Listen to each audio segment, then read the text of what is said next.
The Christian Andreacchio case was prematurely closed by authorities, but many questions remain. Come behind the curtain and follow private investigator Sheila Wysocki as she uncovers the truth about what happened to Christian. This is Without Warning. Christian's family gives their full permission for any and all details to be shared in hope that the truth will come out. If you know anything at all, call 1-888-599-0008 or email tips@SheilaWysocki.com.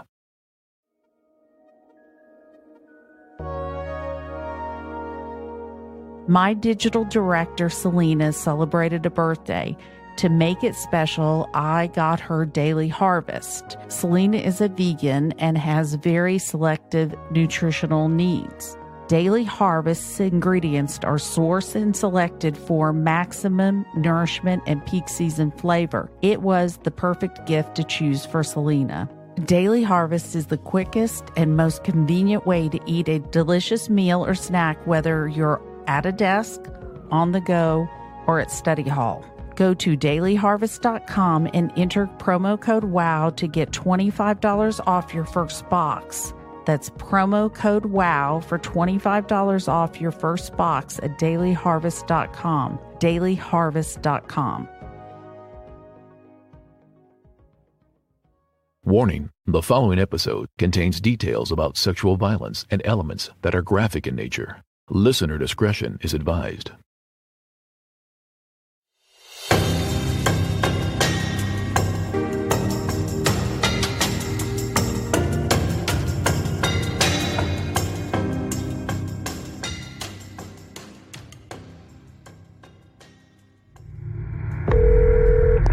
What's the nature of your emergency? 911. 911, this is Combs. Just your emergency. 911, where is your emergency? Georgia?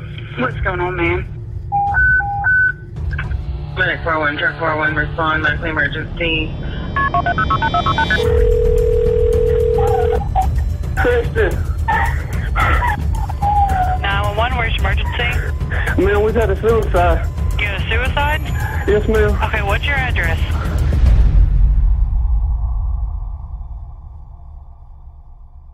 Callers dial 911 during a critical event to get help for a victim as quickly as possible. What is said in a 911 call could profoundly impact the victim and an investigation. Could the person calling 911 actually be the killer, or are they the helpful friend?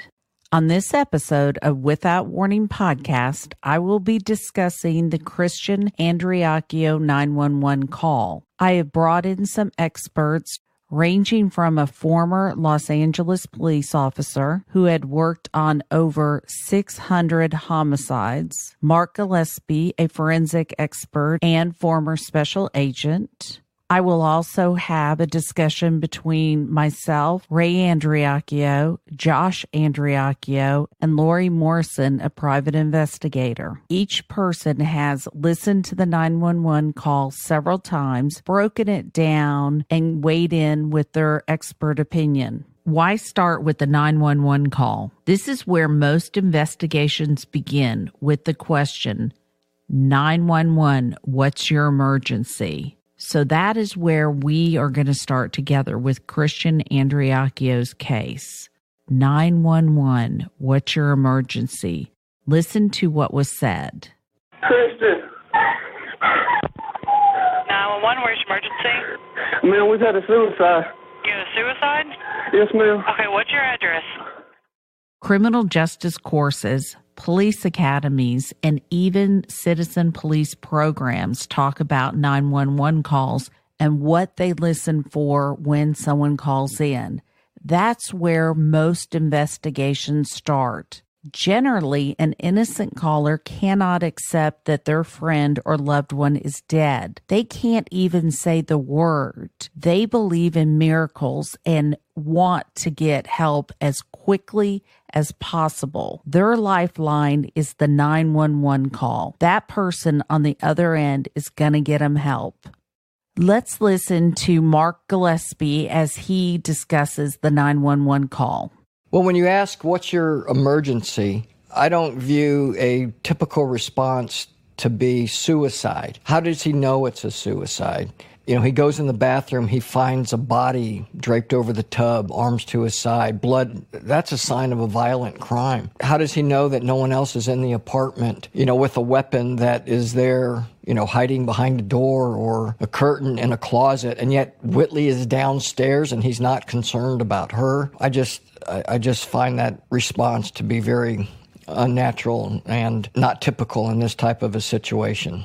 He could have said, there's been a terrible accident. There's blood everywhere. But he says, we've had a suicide. She says, 911, what's your emergency? Well, and he responds, you know, we've had a suicide. Keep in mind, words people say are extremely important. We say words because we want to get across a certain message.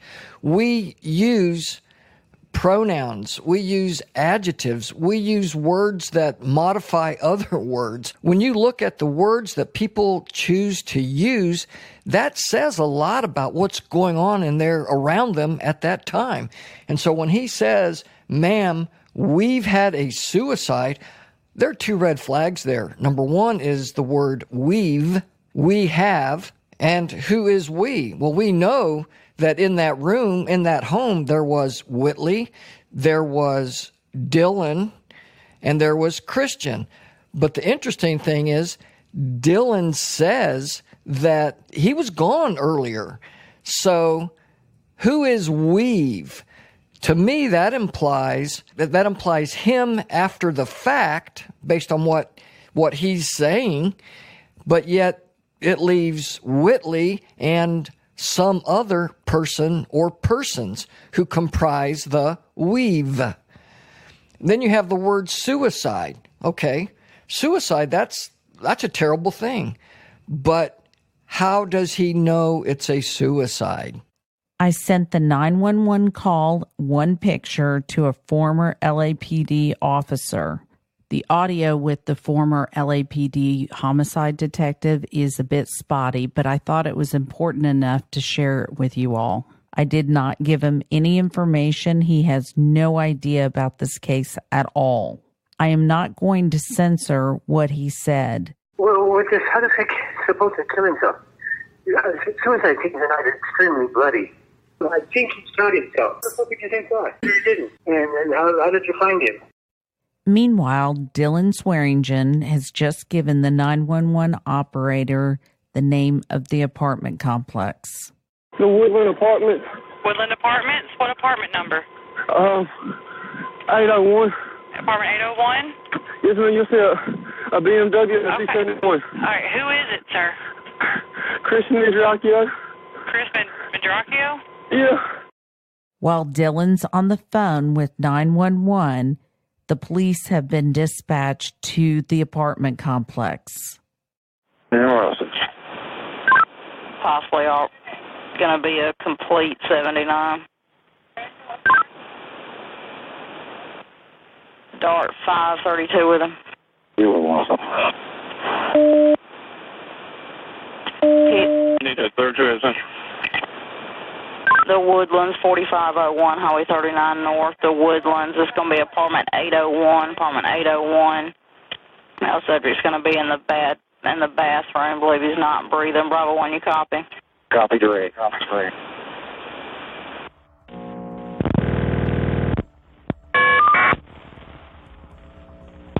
Communications. That's Bravo 1. Hi. What's the apartment number at Woodlands Apartment? 801. 881? No. 801. 801. It's Woodland Apartments. Yes, sir. And it's apartment number 801. Yes, sir. Is there any letter? There's no letter? No, sir. Apartment 801, they're saying. And the call just came out that someone's not responsive or... Right, possibly shot himself. They're thinking he committed suicide. They're saying blood's everywhere. Possibly shot himself. Okay. What's the initial officer going?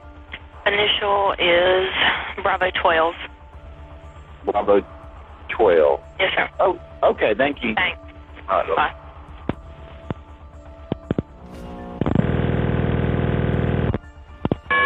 Communication. That's Sheila Wysocki. Hey. What apartment number was it in the Woodlands? Apartment 801, male subject, Chris Andreacchio, I think that's how you say his name. Andreacchio, I think. Yeah, something like that. Okay. 801, you said? Yeah, apartment 801. Okay. I think he's already 10-7. They said he shot himself in the head, so. Oh, shit. Yeah. Who called in? Called in by a Dylan Swearington. Said that his, I guess the victim's girlfriend's also on scene, a Whitley Goodman. Okay. Should be a silver BMW in the driveway. Okay. All right.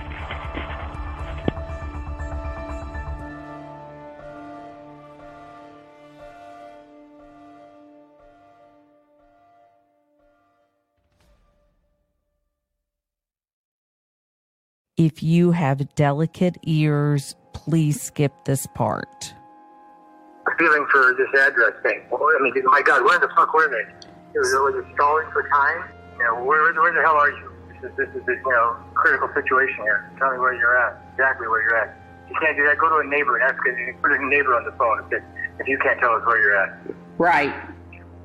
Dylan Swearingen, who called 911, gave the dispatch Woodland Apartments, apartment number 801. Yes, it's very stressful to make a 911 call and give directions, but Dylan had done it once.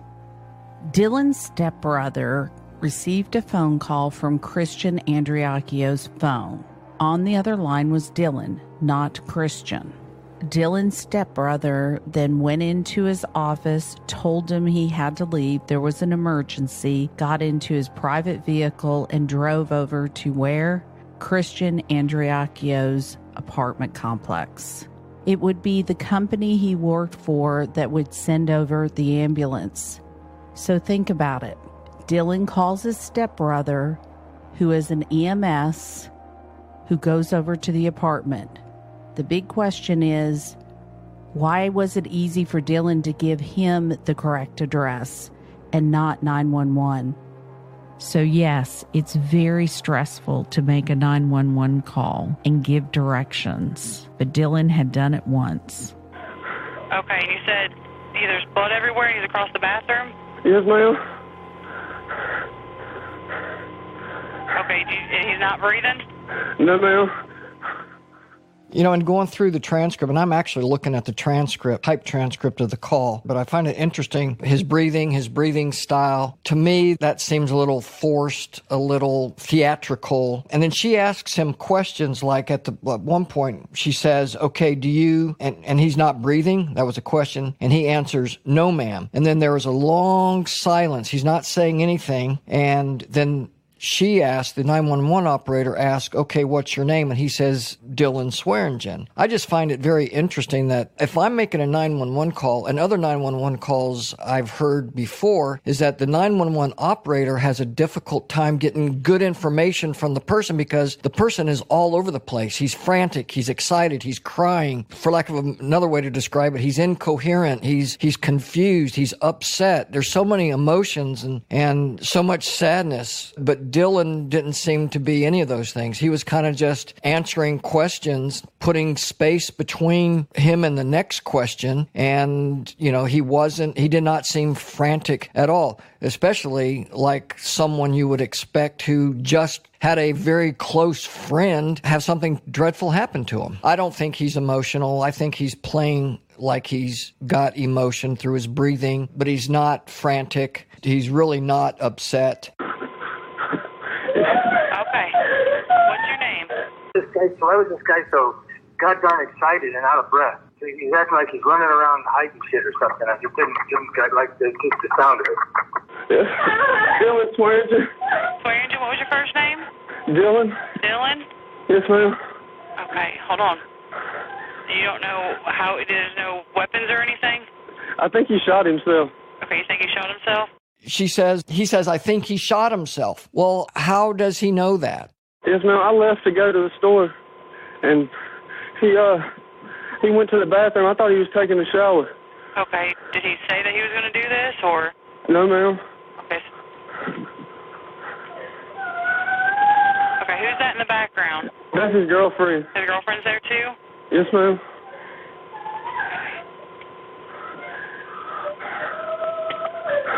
What's her name? Whitley Goodman. Whitney Goodman? Whitley, yes, ma'am. Okay, she's not, okay, just try not to touch anything, okay? Whitley. Is she with him? Come down here. They don't want you to touch anything. This chick was going so crazy. I mean, how long did this, first of all, they come back and the guy's already done. It's not like she saw it happen. She's acting like she was right there when it happened, as frantic as she was. It just seemed contrived a little bit. And then he yelled to her, "Don't touch anything." What the fuck do you do? Why was she up there touching stuff?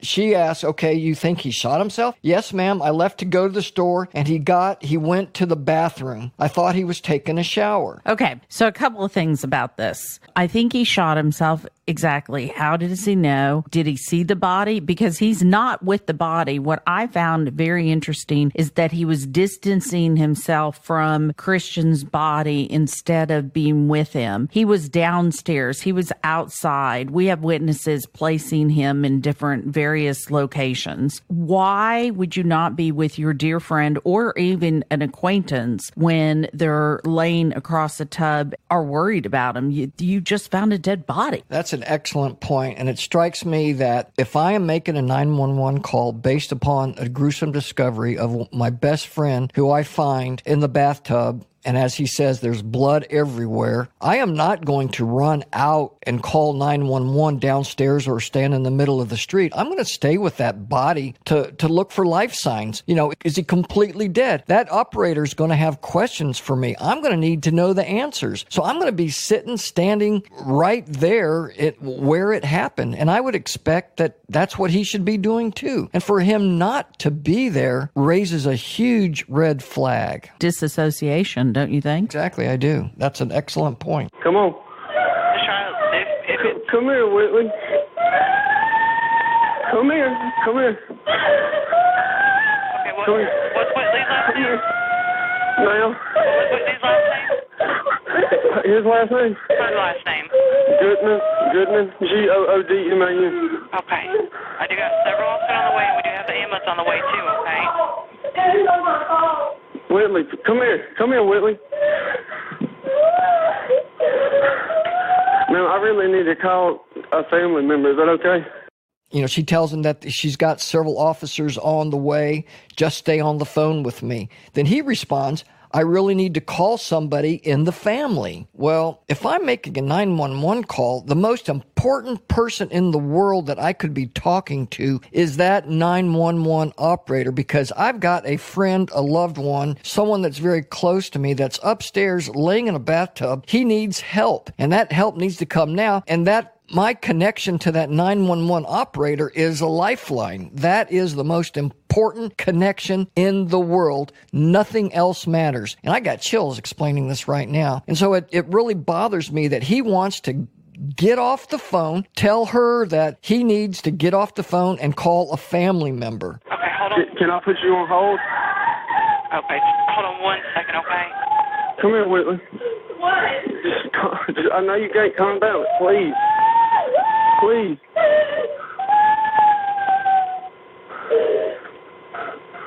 Ready to come away and my family. We're going to. Okay, Dylan? Ma'am. During a 911 call, generally an innocent caller does not care about manners, and innocent callers use words that generally they don't use because it's an emergency. So they may cuss, they may try to convey the urgency of the situation by being very aggressive, not yes, ma'am. Now, I have had people say it's just the South. Again, the caller, an innocent caller, is generally very aggressive because there's a situation, a gunshot wound to the head, or their friend is dying or potentially dead. So they're very aggressive. Is that correct?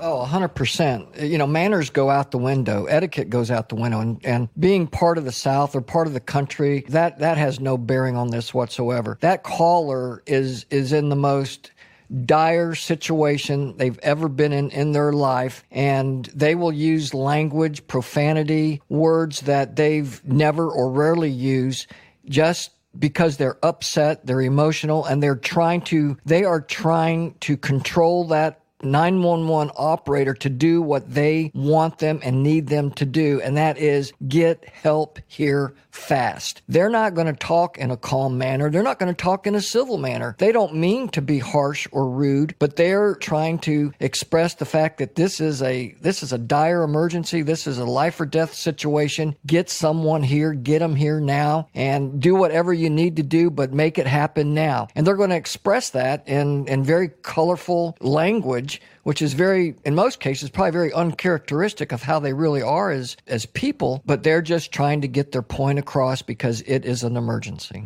Interesting. So I wonder if it's uncharacteristic of Dylan to say, yes, ma'am. Okay, so we do have everyone on the way, so if you need to let me go, you can, okay? Yes, ma'am. I really need to call some family members. Just make sure that you're looking out for the officers, okay? Okay. They'll be there any minute. Tell them I have the door open. Door is open? Yes, ma'am. And you'll see a silver BMW in the driveway. Okay, we have a couple officers. They should be there in a minute, okay? Okay. All right. And then the 911 operator comes back and she says, okay, hold on. You don't know how, there's no weapon or anything. She starts asking more questions. And yet still he wants to get off the phone and call a family member. I find that to be outrageous. I asked one of our listeners, Brenda, to tell me who Dylan called. Here's what she said. When Dylan got off the phone from 911, who are the people that Dylan called? The first person he calls is Christy, who is Whitley's mother.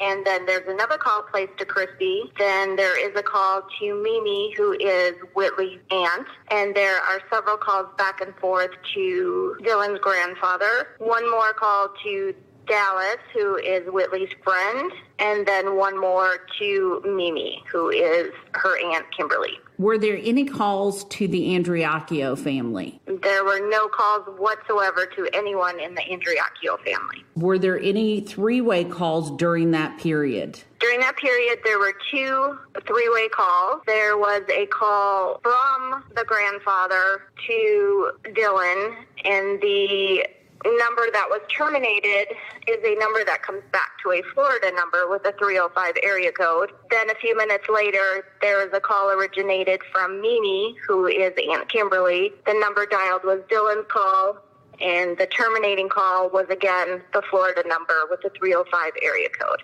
This information came from the AG's office releasing all the documents. So in the middle of a 911 call, why would you need to make a three-way call? Exactly. And who is this three-way call to? And the three-way call number has been used. So Dylan's grandfather, Mimi, who is Aunt Kimberly, and Christy, who is Whitley's mom, all three have used that three-way call, correct? Not only have they all used it, the day before, it was also used by 2 friends of Dylan.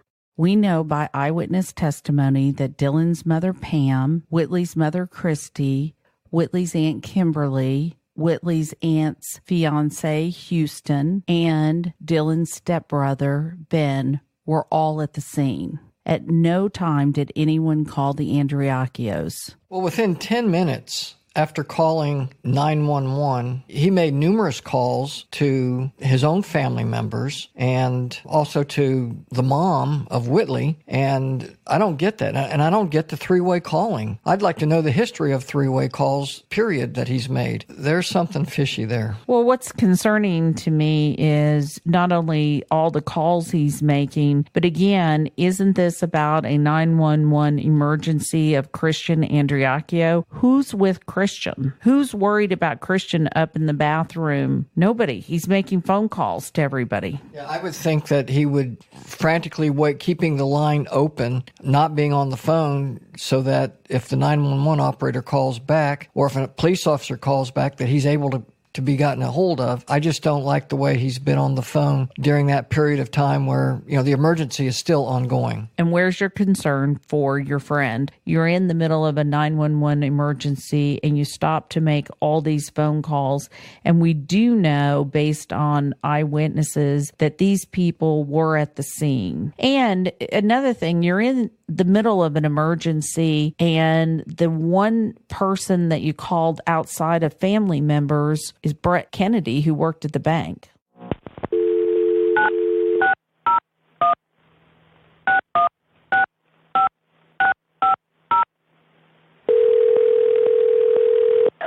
Hello? Dylan? Yeah. Okay, my officers are in the area. What building are you at? 801. Okay. When you go in the complex, where do you go? As soon as you pull in the complex, you'll go past the driveway and then you'll take your next left. And you'll ride up a hill. And when you go up the hill, you can't miss the car. It's like you'll see the car. It's a silver truck and a silver BMW beside each other. Okay, you said you're at Woodland Apartments, right? Right, 801. Okay, is there like an A or B or anything like that? I don't think so. Hang the phone with me 1 second.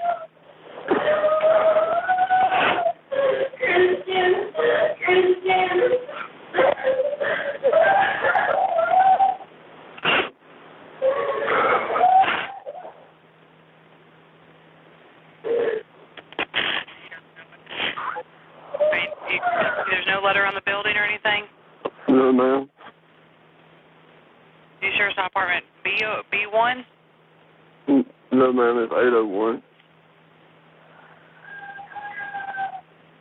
So is it building 8? Yes, ma'am, 801. Okay, and this is the Woodlands, right? Yes, ma'am. Okay, because we're showing the apartment building at the Woodlands have a building number and then a letter. Ma'am? The Woodlands have a building number and then a letter for the apartment. Like I 5E or something like that. I don't know where the number is. Can you step outside? Yeah, I'm outside right now. Okay. You see a letter anywhere on the apartments? No, ma'am. There's the Woodlands on 39, right? Yes, ma'am. All I see is an 8 on the houses. You see an 8? So it's building 8? Yes, ma'am. It's building 8. Got that. Okay. Do you see a letter on his door or anything? Ma'am, I had to use his phone and my mom was calling me. Give me just a second, okay? I'm not going to hang up on you. Okay, we just need to find out where you're at. Hold on 1 second.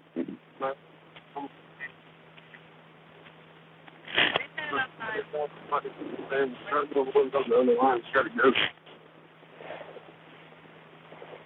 801. All right. Well, ma'am? Yes, sir. I don't see any letters on it. All I see is a number 8 on top of the houses, and then you'll see 801 up under the door. Okay, you see any officers or anything? No, ma'am. You're sure you're at the Woodlands, right? Yes, ma'am. The Woodlands are 39 by McDonald's when you pass it. Okay, give me just a second. They're at the Woodlands, and I can't seem to find you. Give me just a second. I don't think he's emotional. I think he's playing like he's got emotion through his breathing, but he's not frantic. He's really not upset. And also, you might want to call up to Whitley. Yeah, exactly. You know, Whitley's there. She's dating Christian. You know, she was living there. She spent a lot of time there. I think she would know the answer to that question. What is the address? Why didn't he ask her? You know, he didn't do that. Are you sure you're not at 801 Deer Run at Willow Ridge? Hold on. Okay, I know you're upset, so I'm seeing where he's called before from Willow Ridge. Is this Willow Ridge? This is Willow Ridge. I'm sorry. That's okay. I understand you're upset. 801 Willow Ridge.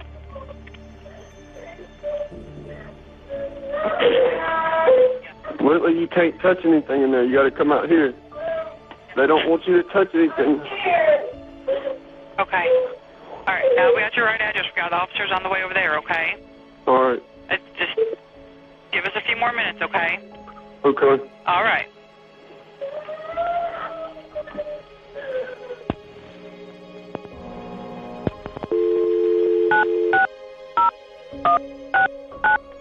Colin.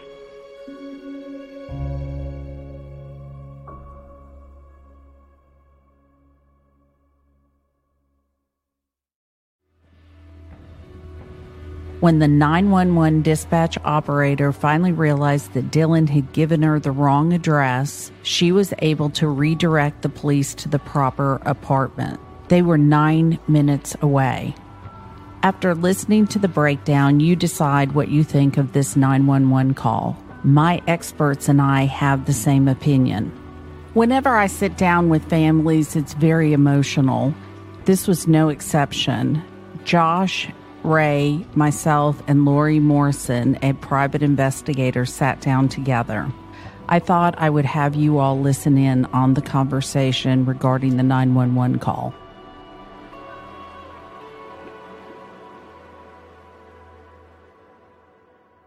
I guess the first one would be the time that 911 was called, because obviously he had been dead for some time. And, I mean, they clearly knew about it. So, I mean, it's the only option is that it was fake. It was staged. I mean, I think it'd probably be a pretty hard thing for a normal person, first off, to kill somebody, but then to also leave that person there for hours, and then go as far as to stage the 911 call the way that they did. I mean, because it's pretty dramatic, like way more than what a normal 911 call is like. I mean, I've heard a lot, and I'm no expert, but I've never heard anyone on any 911 call act the way Whitley was acting in the background. You've listened to the 911 call through. When you first started listening to it, what struck you in the call? The first thing was Dylan trying to get off the phone to call the family, but we were never called. I mean, he never sent a text message or made a phone call or anything. I mean, neither one of them ever contacted us to let us know what happened or anything, which I think is what a normal person probably would do. Especially if you're telling the operator, I need to get off so I can call the family. I mean, I would think that they would call the family. I mean, he didn't just say it one time. He repeated it over and over again because he apparently had to call the family right then and never made that call. I thought it was interesting, too, on the 911 call.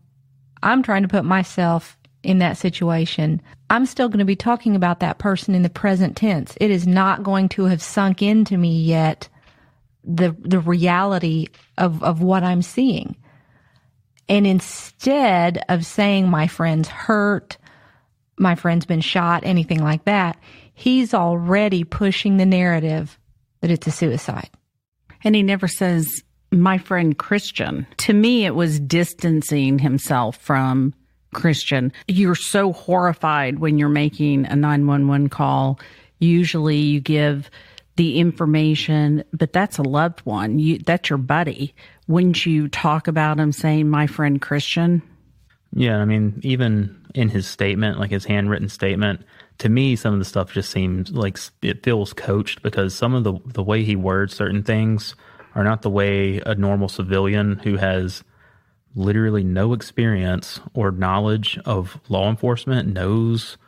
I mean, maybe he knows, maybe he's a narc or something. I don't know. Maybe he knows a law enforcement officer, but to my knowledge, he's not like training to be in the academy or anything like that. But the way he words things on the 911 call and then his handwritten statement afterwards, like in the 911 call, he opens up with, "We've got a suicide." And that's something that a cop would say, or, somebody with authority would say. And then at the end of his statement, he's describing the police coming to the scene, and he doesn't say the police, showed up or anything like a normal person, like a civilian would talk. He says the police secured the scene. Normal people don't talk like that. I mean, normal people don't, when they're handwriting a statement or anything, if they don't have any knowledge of how an investigation works or anything like that, they don't refer to the police showing up to the police secured the scene. That's just not a normal way to phrase something, unless you're a cop. But if you have a stepbrother who's an EMS... Yeah, I actually didn't even think about the connection with the stepbrother, because that would be somebody who would phrase something like that. Because he's secured the scene, the cops have secured the scene, Those are words that an EMS would actually use. And if he arrived there, which is what it appears to, a good bit before police, he's had time to go through the steps with them. They're going to arrive. They're going to ask you this. They're going to probably, bag your hands for gunshot residue. They're going to ask you. I mean, he's had time to prep both of them to what questions are going to be asked. I mean, even down to, I had wondered about, why was he using Christian's phone? Well, I mean, I had wondered if anybody had told him that they might take his phone. So if he's using Christian's phone, well, then he could say, well, I didn't have my phone. But, if he's using his phone to call everybody, well, then he can't really say that. I don't know. I just felt like there was a reason for them saying that Whitley's phone was broke was because they may have been told they may take your phones and they can dump everything off your phone. So if you say the phone's broke, nobody ever asked any questions about her phone. It was just taken as, truth. And, it just, a lot of things were just accepted with no questioning that I think typically there would have been a lot more questioning or red flags raised, but it was like everybody was just ignoring it and just going with, okay, this is what they said. Okay, next. Let's move on to the next thing. Ben was hysterical and crying and breaking down. That's not a normal reaction for an EMS worker, unless they've done something that they're extremely nervous about. This guy didn't know Christian, so why would he be crying because this guy he didn't know? Acting nervous. I asked him if he felt like Ben was acting more like someone who witnessed a murder versus Dylan, and he said yes. That's a good point. EMS workers shouldn't react that way. They roll up on scenes like that all the you're prepared for that. I would think if anything he would have been very clinical, very, I didn't realize that he had said that. Well, and I wonder too, you call 911, why aren't you at least hoping against hope that they can do something? Well, especially if you haven't gone in and checked on him. You don't even know if he's not still breathing. Yeah. Hurry, my friend needs help. That I can't believe that there was nothing like that. There's any chance they're alive. You're asking them to get there as soon as possible. You're not laughing. You're not glib. You're, oh my gosh, you've got to get here. I know that for a fact because I've been there. It's get here right now. Well, and if you're that upset, like he attempted to appear at the beginning of the phone call with the heavy breathing and all that, but then Houston says that he seems pretty chill, calm, and then he's having this bizarre conversation with Houston, like I said, and Kimberly, that is so totally off subject from what is going on that that's just really strange to me. That to me is more almost, you're more worried about Kimberly and Houston and trying to send a message to Houston and make Kimberly feel uncomfortable. You're more worried about this relationship here than you're not even thinking about what's going on over here. Think of that, Ray. That to me, that's what I thought of. That's more like sticking it to Houston and him not even realizing it. It's that passive aggressive jab. The 911 call, what struck you? Well, I've listened to it one time when when we first had access to it, and that was pretty much it. To me, it was the wailing, like I said, the kind of over dramatic. Whitley was not an emotional person. Josh had even commented in the past about how unemotional she was when, like, her and Christian would get into a fight, and Christian would say, well, pack your stuff and get out. And she'd go, okay. And she'd pack her stuff. And then they would make up. And he had even commented before, this has been years ago, that he had never seen a girl be so emotionally detached that, she would just shrug her shoulders and go, okay, and didn't argue, it was just very passive approach. So, I don't buy this, and then so you're that upset, but then 2 days later you're shacking up with Burns Mayfield at his house for the weekend at a party going, oh, I'm a fucking genius because I got away with it. I think that all of that, you don't go from I'm hysterical over losing this person to, oh, okay, whatever, 2 days later. I agree with you. It just seems very out of place. You don't see her, she sends Matt Miller this message at 11:30 saying, come pick me up. Christian's kicking me out. I mean, there was no, again, we don't know what context that is in, but it seems pretty cut and dry. It kind of goes along with what he says. We're okay, you want me out, okay. I just don't think that Whitley establishes emotional attachments with people, period. She uses people and she discards them and she moves on to the next one. And, she can do that very easily because she doesn't really care about anybody but Whitley. I will continue the conversation with bonus episodes on my Patreon page, Without Warning. Please go to withoutwarningpodcast.com and buy a t-shirt and show your support to Christian Andreacchio.